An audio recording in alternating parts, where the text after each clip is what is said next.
Las 5 leyes biológicas. Tercera revolución en la historia de la medicina. ¿De qué tratan básicamente estas 5 leyes biológicas y las implicaciones que tienen puede ser ilustrado por el siguiente ejemplo? El gato y el ratón. Digamos que se encuentran un ratón y un gato. El gato percibirá un potencial alimento. El ratón, por otra parte, se percata de una amenaza mortal. Y, naturalmente, comienza a huir. Es una experiencia de todos conocida que en situaciones límite se liberan en nosotros capacidades extraordinarias y precisamente eso es parte de lo que estamos tratando aquí. Las células de los alveolos pulmonares del ratón entran en simpaticotonía, que les lleva a una hiperfunción y a incrementar su permeabilidad al oxígeno. De esa forma, el ratón es capaz de inspirar más eficazmente y continuar corriendo por más tiempo.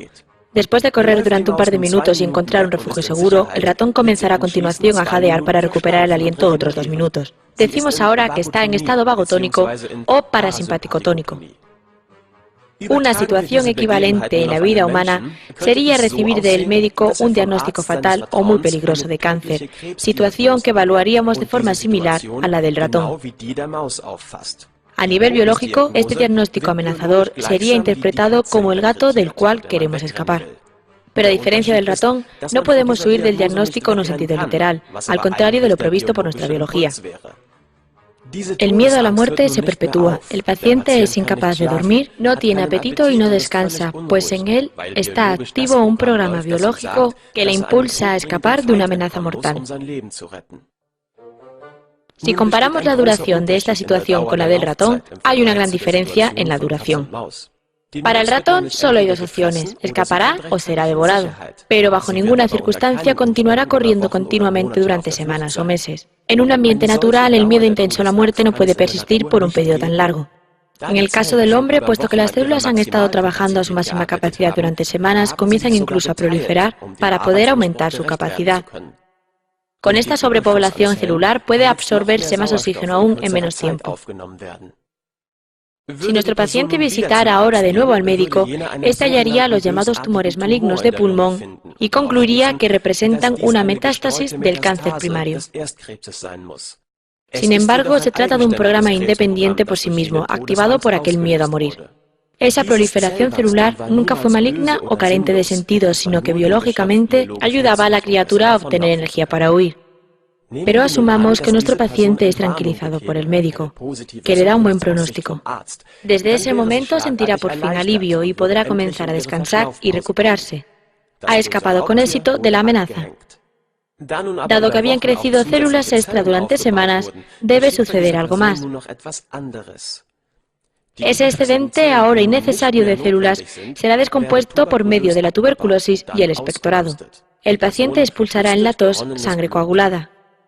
El ratón no llegó a desarrollar células extra durante sus 2 minutos de miedo a la muerte y por tanto no necesitó descomponerlas después.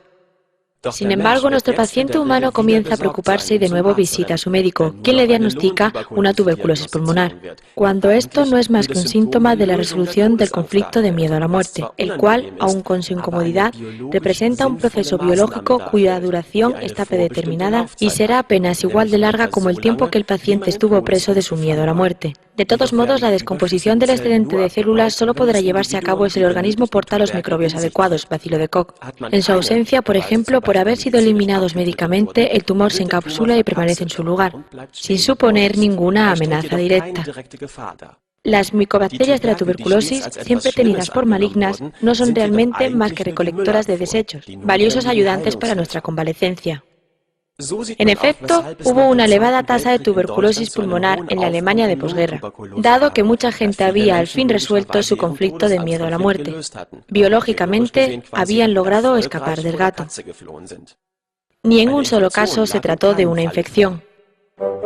¿El cáncer de pulmón equivale, pues, a miedo a la muerte? Recordemos que no hay un único tipo de cáncer de pulmón, dado que el pulmón tiene partes diferentes que reaccionan de distintas formas a diferentes conflictos. Nuestro ejemplo se refería explícitamente a los alveolos pulmonares. Para los conductos bronquiales, la pleura y las células calciformes existen otros programas independientes que se activan y cursan de distintas formas. pero que en ningún caso se trata de procesos malignos, sino biológicamente significativos. Nunca se dan las llamadas metástasis y el denominado cáncer de pulmón nunca es causado directamente por el tabaco u otros agentes tóxicos. Solo se da por miedo de la noción biológica de miedo a la muerte, cuando se necesita la hiperfusión de los alveolos y, en contra de la visión tradicional, no existe necesidad de luchar contra este proceso. Nada nos indica aquí un error de la naturaleza que debamos reparar, como siempre se ha asumido tanto por parte de la medicina convencional como de otras medicinas alternativas. ¿Fueron el cáncer y las demás llamadas enfermedades nuestros salvavidas en el pasado? Si las 5 leyes biológicas postuladas por el Dr. James son correctas, todo cuanto creíamos saber se vuelve del revés.